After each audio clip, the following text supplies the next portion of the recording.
casa, al menjador, hi havia un moble de fusta antic i a sobre una cosa d'aquestes de ganxet, un tapete en deien.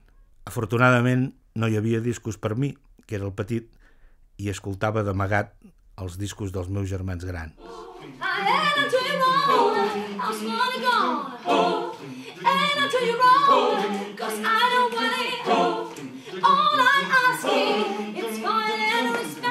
Escoltàvem moltes cançons en anglès. No les enteníem, però suposo que era aire. En aquell país tancat que feia pudor de resclosit, teníem la necessitat d'obrir totes les finestres.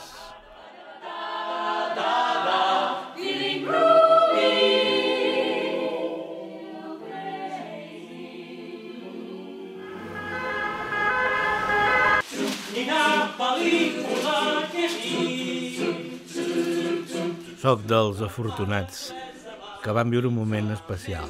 Sabies que el que feies canviava el món. I realment podies canviar el món, el proper, el més immediat.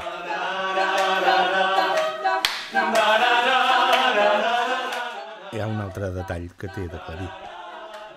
Jo ja feia anys que estava infectat per un virus que ho travessava tot i el plaer que et proporciona és inefable. No es pot explicar. Parlo del teatre.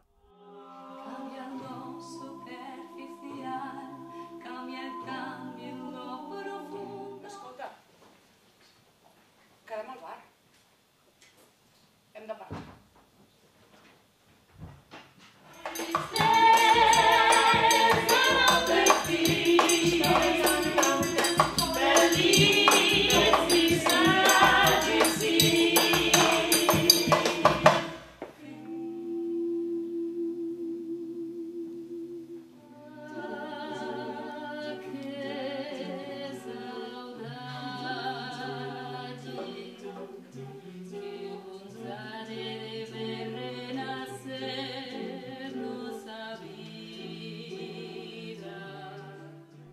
I a vegades, en una situació fotuda, intento allunyar-me per veure la meva imatge a distància, com si fos un personatge.